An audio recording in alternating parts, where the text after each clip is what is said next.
Hello students, I am Kalpana Mishra and welcome back to my YouTube channel.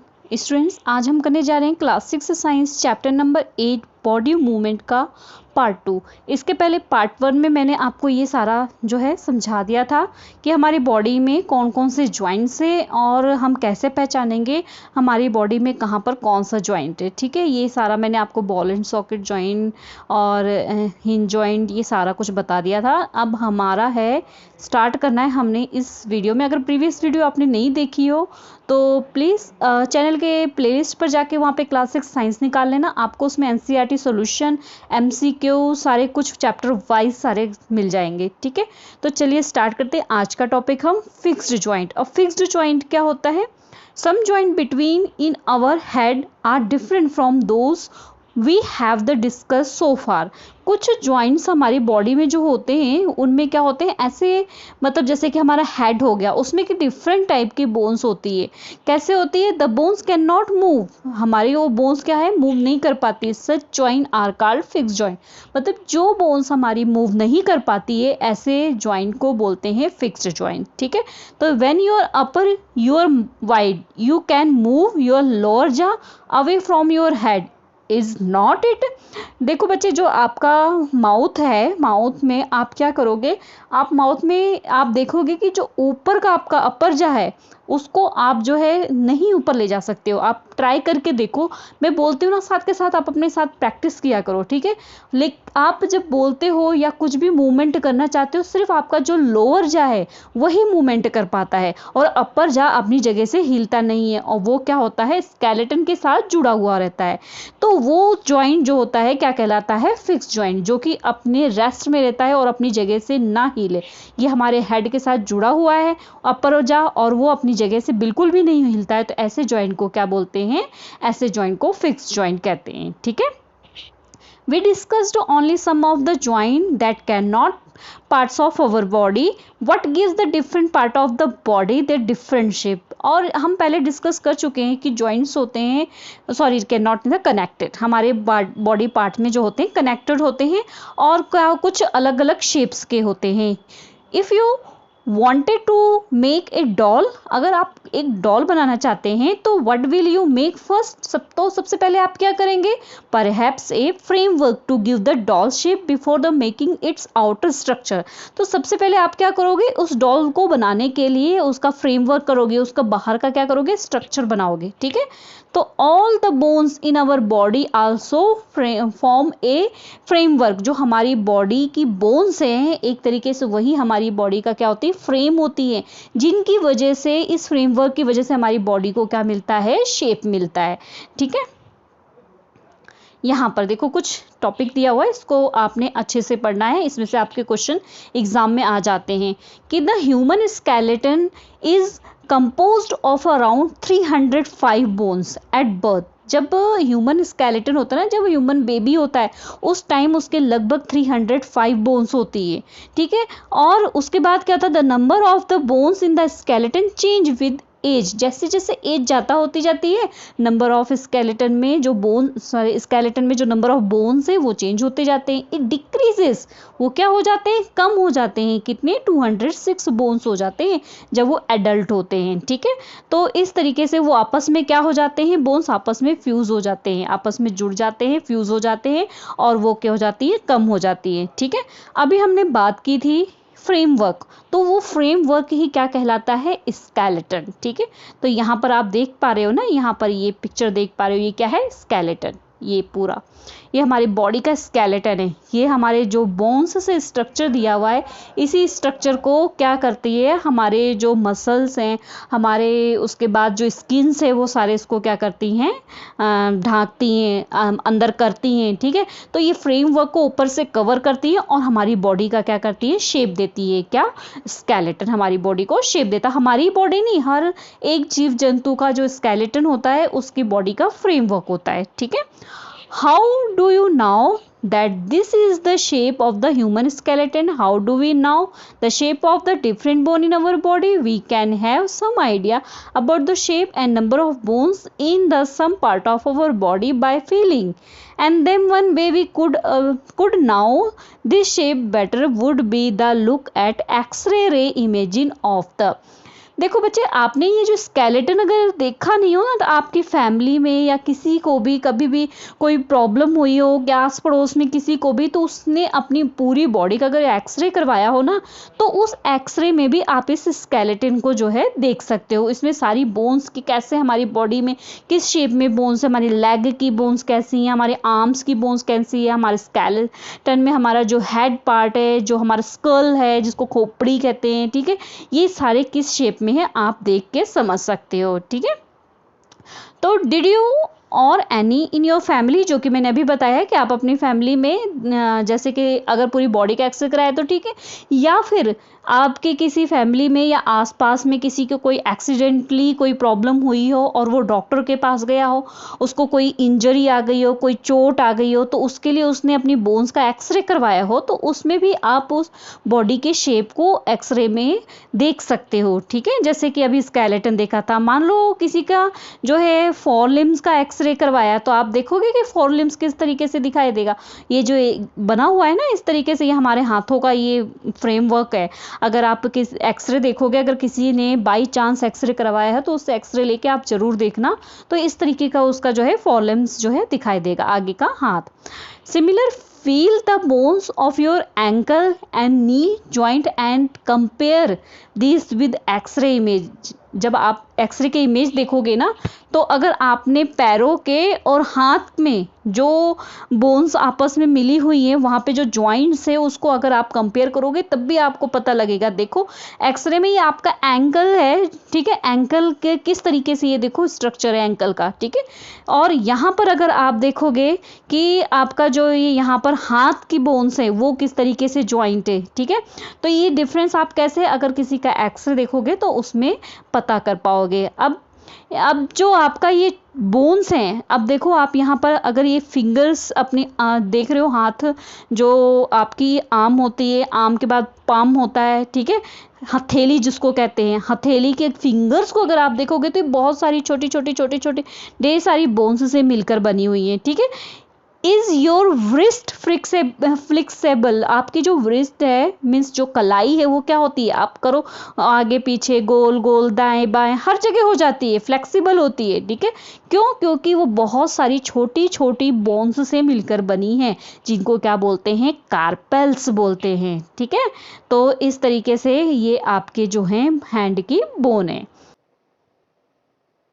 Activity 4 देखेंगे। Activity 4 में आपने क्या करना है, टेक ए डीप ब्रीथ, आपने गहरी सांस लेनी है and hold it for a little while, feel your chest bone and the back borne by the gently pressing the middle of the chest and the back at the same time. तो जिस time आप गहरी सांस लोगे ना, उस time आपने क्या करना है, अपनी चेस्ट की जो बोन्स है और जो बैक बोन है उनको जेंटली प्रेस करके आपको उसको महसूस करना है और काउंट करने की कोशिश करना है। आप देखोगे उसमें बहुत सारी रिप्स हैं, मीन्स आपकी बोन्स ऑफ द चेस्ट, जो चेस्ट की बोन्स है उनको रिप्स बोलते हैं। ठीक है, तो यहाँ पर ये देखोगे आप इस तरीके से ये रिप्स होती हैं, ये इस तरीके से यहाँ से यहाँ से, मीन्स एक बैकबोन होती है, वो वहाँ से यहाँ ऐसे ऐसे ऐसे ऐसे आपस में क्या होती है, जुड़ी होती है। ठीक है, तो इनको रिप्स बोलते हैं, और ये पूरा जब ये मिलकर के जाल बना लेती है ना, इन्हें क्या कहते हैं, इन्हें रिप बोलते हैं। ठीक है, आगे देखते हैं।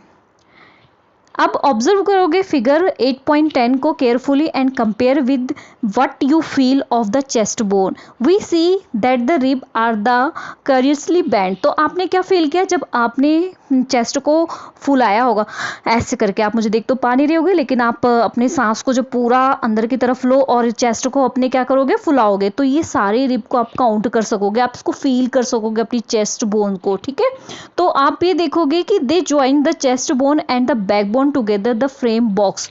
तो ये क्या करती है, ये एक फ्रेम बॉक्स की तरह, जैसे ये पीछे ना, ये यहाँ पर ऐसे पीछे एक बोन होती है और एक बोन इसके आगे होती है, तो यहाँ से पीछे से ऐसे आगे की तरफ नहीं, सारी बोन्स ऐसे ऐसे ऐसे ऐसे जो होती है जुड़ी हुई होती है। तो ये जो जुड़ी हुई है पूरा फ्रेमवर्क है ना, इसको बोलते हैं रिब केज। ठीक है, देयर, यहाँ से there are 12 ribs on the each side of the chest. Chest के दोनों साइड क्या होती है, 12 रिब्स होती है। जैसे ये जो हमारी चेस्ट है, यहाँ पे ये जो पूरा रिब केज है ना, इसमें एक साइड 12 और दूसरे साइड 12 जो है ये रिब्स होती हैं। ठीक है, there are 12 rib cage is and some important internal part of the body like protect the inside this cage। तो हमारे बॉडी के अंदर कुछ इंपॉर्टेंट हमारे ऑर्गन होते हैं इंटरनल, जो बहुत ही नाजुक होते हैं, उनको प्रोटेक्ट करने का ये काम करती है। जैसे हार्ट्स हो गए, लंग्स हो गए, इनको ये रिब केज क्या करती है, प्रोटेक्ट करती है। ठीक है, आप अगली एक्टिविटी आप अपने फ्रेंड्स से कराओगे और उसको कहोगे कि अपने फ्रेंड्स को कहोगे कि उसका की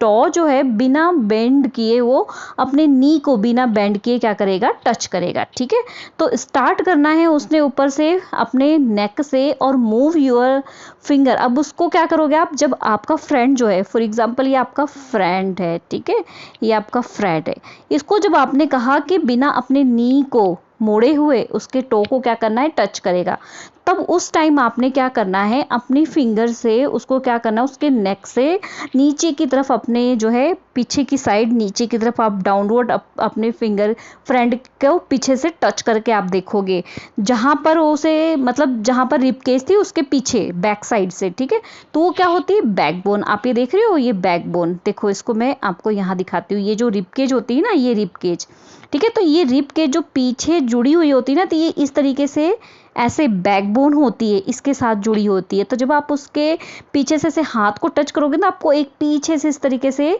लॉन्ग बोन जाती हुई दिखाई देगी, जब वो नीचे अपने टो को क्या करेगा, टच करेगा। ठीक है, मतलब आप महसूस कर सकोगे हाथ लगा के। तो it is made up of the many small bone, ये कई छोटी छोटी बोन से मिलके बना होता है, जिसको वर्टिब्रेट बोलते हैं। ठीक है, और इसमें लगभग 33 वर्टिब्रेट होती है, मीन्स 33 वर्टिब्रेट से मिलकर के पूरा जो है बैकबोन बनी हुई होती है। ठीक है, तो the rib cage is the join in this bone, और ये रिब केज इस बैकबोन के साथ ज्वाइंट होता है, जो कि मैंने अभी आपको बताया।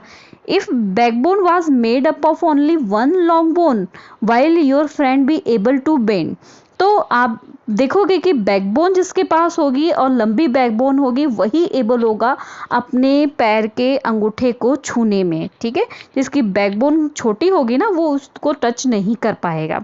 Make your friend stand with the both hand pressing to the wall and ask her to push the wall. Do you notice, अब आपने क्या करना है, आपको फ्रेंड को कहना है कि दोनों हाथ दीवार पे रखे, और दीवार पे रखने के बाद उसको बहुत तेजी से क्या करेगा, प्रेस करेगा। जब वो प्रेस करेगा तो आपने उसकी आर्म्स में जो है ऊपर की साइड देखना है, तो आप शोल्डर की साइड आप देखोगे ना, कुछ इस तरीके से उभार दिखाई देगा। ठीक है, तो इसे ही क्या बोलते हैं, इसे शोल्डर बोन्स बोलते हैं। आप ध्यान से देखना, अपने अपने फ्रेंड को कहना एक दीवार के पास खड़ा हो और उसको क्या करे, प्रेस करे तेजी से। जब वो प्रेस करेगा ना, तो उसकी अलग से इस तरीके से बोन्स उभर के आ जाएगी। ठीक है, तो जो बोन्स उभर के आएगी उसी को क्या बोलते हैं, शोल्डर बोन्स। ठीक है, नेक्स्ट आपने ऑब्जर्व करना फिगर 8.13 दिया हुआ है आपका। तो इसको केयरफुली अगर आप देखोगे इस स्ट्रक्चर को, तो इसे बोलते हैं पेल्विक बोन। ये कहाँ होती है, enclose the portion of your body below the stomach. जो स्टमक होता है ना आपका, उसके नीचे जो जी हिप का पार्ट होता है, ठीक है, वहाँ पर होती है ये, इसको पेल्विक बोन बोलते हैं। इस हिस्से को पूरे को पेल्विक बोन कहते हैं, जो कि स्टमक के नीचे होती है। ठीक है, जब आप बैठते हो ना, उस टाइम ये बोन्स आपकी हेल्प करती है। Next, the skull is made up of the many bones. Skull क्या होता है, खोपड़ी, जो आपका सिर होता है ना, ये जो पूरा खोपड़ी है, ये पूरा खोपड़ी, इसको बोलते हैं स्कल। ठीक है, the skull is made up of the many joint bones. बहुत सारे ज्वाइंट्स, बोन्स की ज्वाइंट्स से स्कल बना हुआ होता है। It enclose and protected a very important part of the body, the brain. ये हमारे बहुत ही इंपॉर्टेंट पार्ट है हमारी बॉडी का, उसको प्रोटेक्ट करता है, जिसे क्या कहते हैं, ब्रेन कहते हैं। ठीक है, we discussed many bone and the joint of our skeleton. अब हमारी पूरी बॉडी का जो स्केलेटन था, हमने बहुत सारे ज्वाइंट्स और बहुत सारे बोन्स के बारे में इसमें डिस्कस कर लिया है।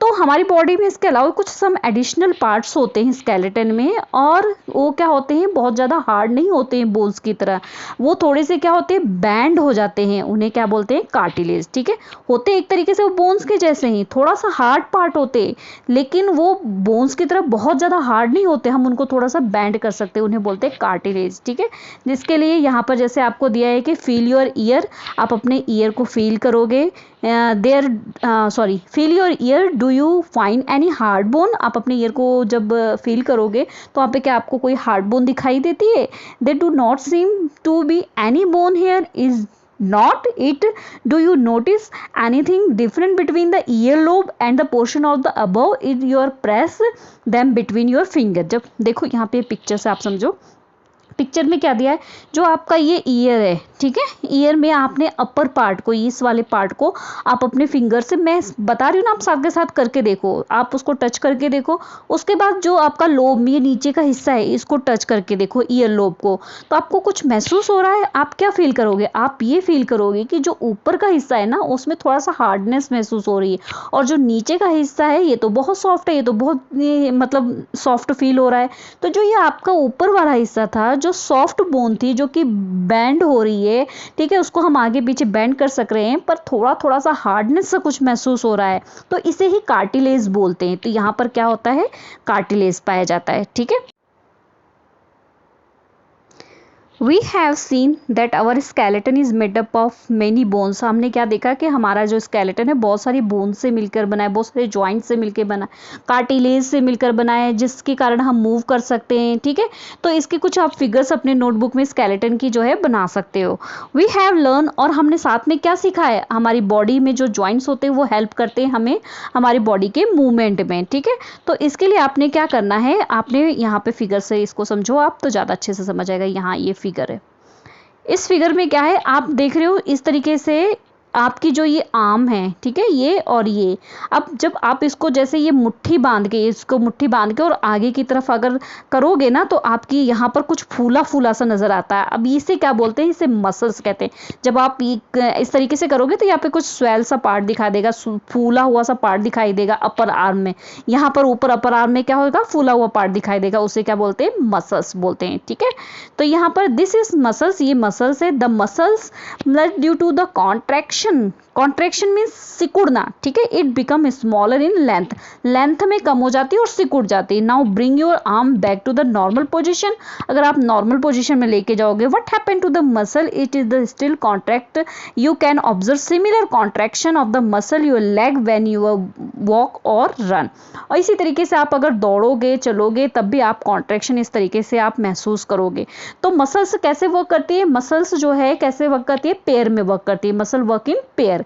पेयर में कैसे वर्क करती है, एक मसल यहाँ होगी, बीच में यहाँ पर बोन्स होगी, और एक मसल्स यहाँ होगी। ठीक है, तो जब ये मसल्स वर्क करेगी ना, तो इस टाइम अगर ये ऊपर वाली मसल्स क्या हो रही, कॉन्ट्रैक्ट होगी, मीन्स ये सिकुड़ेगी, तो ये क्या होगी, एक्सपेंड होगी, ये रिलैक्स के पोजीशन में आएगी। ये कॉन्ट्रैक्ट होगी तो ये क्या हो जाएगी, रिलैक्स होगी, और अगर ये कॉन्ट्रैक्ट होगी तो ये वाली क्या होगी, रिलैक्स होगी। बात समझ आ रही है ना, कि यहाँ मसल से, बीच में बोन्स है, यहाँ मसल से, तो अगर ये मसल कॉन्ट्रैक्ट हुई तो ये क्या हो जाएगी, रिलैक्स हो जाएगी। ठीक है, और अगर ये वाली मसल्स आपकी कॉन्ट्रैक्ट हुई तो ये वाली क्या हो जाएगी, ये रिलैक्स हो जाएगी। ठीक है, तो इस तरीके से जो मसल्स है एक दूसरे के अपोजिट डायरेक्शन में काम करते हैं, और किससे मतलब इस तरीके से ये क्या करते हैं, एक दूसरे के साथ मतलब वर्क करते हैं, दोनों मसल्स मिलके।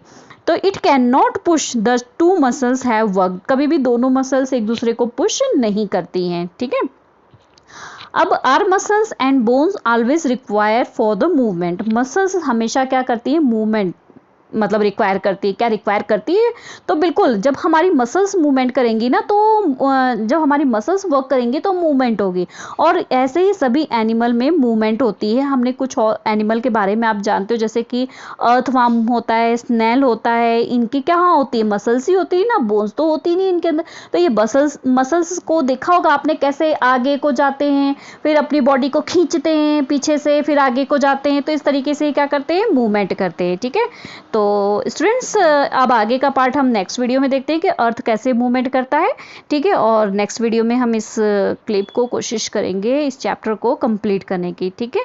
तो वीडियो पसंद आई हो तो प्लीज़ वीडियो को लाइक कर देना, चैनल पे नए हैं तो चैनल को सब्सक्राइब कर देना। मिलते हैं नेक्स्ट वीडियो में, तब तक के लिए बाय बाय।